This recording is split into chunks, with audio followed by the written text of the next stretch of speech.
Hai Shalom semua, selamat datang ke program Rhapsody of Reality TNI Malaysia. Hari ini, saya Kristi Suzy Busut akan berkongsikan firman Tuhan yang bertajuk Rahmat Kasih Karunia untuk Menyelamatkan Jiwa.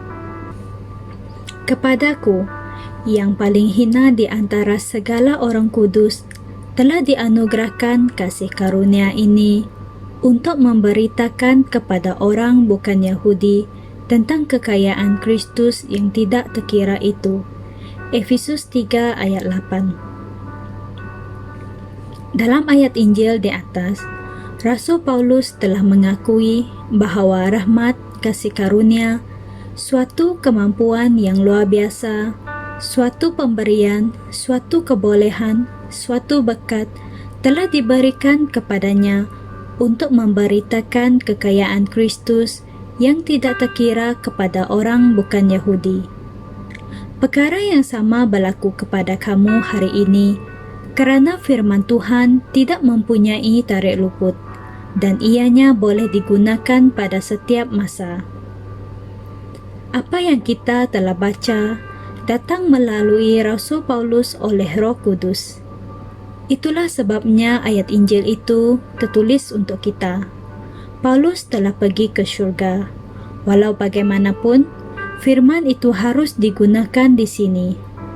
Allah sedang menunggu sesiapa yang akan mengambil rahmat itu dan mengumumkannya seperti yang dilakukan oleh Paulus.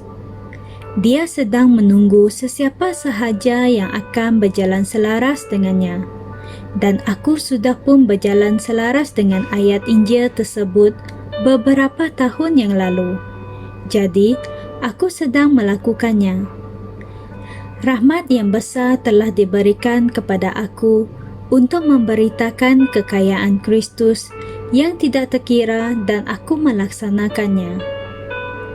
Ia merupakan tugas kamu untuk membolehkan semua orang mendengar dan dipengaruhi oleh Kristus Yesus dan kasih-Nya yang luar biasa dan mempunyai Kristus di dalam diri mereka. Tidak kira di mana kamu mendapati diri kamu berada, sama ada dalam pelbagai organisasi, platform dan tempat yang berlainan, lihatlah dirimu ditempatkan di tempat itu sebagai seorang pelayan. Tidak kira di mana kamu bekerja, tidak ada bezanya. Di tempat itu, kamu telah diberi rahmat untuk memberitakan kekayaan Kristus yang tidak terkira dan membawa kemuliaan kepada Tuhan. Hendaklah kamu sedar dan melakukannya dengan strategi. Kemungkinan kamu kerap pergi mengembara dan sudah tentu kamu bertemu dengan orang lain dalam perjalanan sebegitu. Ajarkanlah Injil kepada mereka. Tambahan pula, apabila kamu tiba di destinasi kamu, ada jiwa berada di sana. Ketahuilah bagaimana kamu dapat menjangkau mereka dengan berkesan. Kamu dapat memulakannya dengan memberikan mereka salinan buku Rhapsody Reality. Jadilah saksi yang efektif untuk Tuhan. Untuk sebab itulah kamu hidup.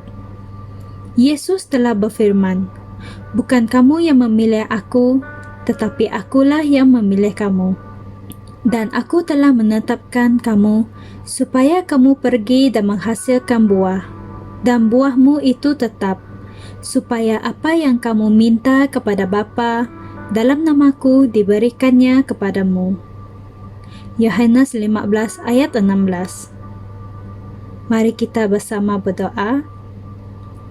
Hidupku hanya mengenai satu perkara sahaja, membangunkan kebenaran Allah dan pemerintahan kerajaan-Nya di bumi.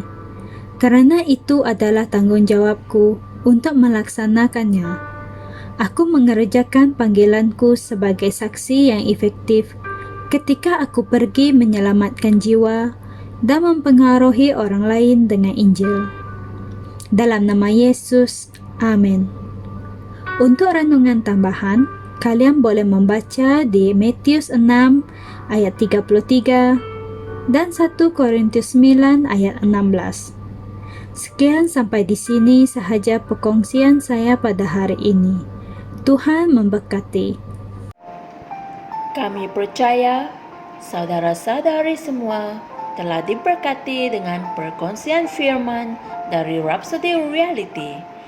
Bagi sesiapa yang ingin menjadikan Yesus Kristus sebagai Tuhan dalam kehidupanmu, kamu boleh mengucapkan doa ini bersama dengan saya. Ya Tuhan Allah, aku mempercayai Yesus Kristus, Anak Allah yang hidup dengan sepenuh hatiku. Aku percaya Dia telah mati untukku dan Allah telah membangkitkan Dia dari kematian. Aku percaya Dia hidup hari ini. Aku mengaku dengan mulutku bahwa Yesus Kristus adalah Tuhan dalam hidupku mulai dari hari ini. Melalui Dia dan di dalam nama-Nya, aku mempunyai kehidupan yang kekal. Aku telah dilahirkan semula. Terima kasih Allah kerana menyelamatkan jiwaku. Aku sekarang adalah anak Allah. Haleluya. Tahniah, sekarang kamu telah menjadi anak Allah.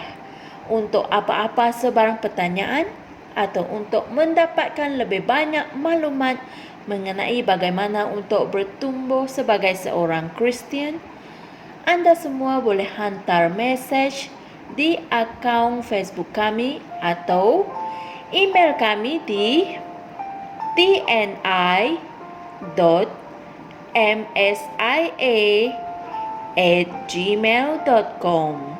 Sekali lagi, tni.msia@gmail.com. Tuhan berkati Anda semua.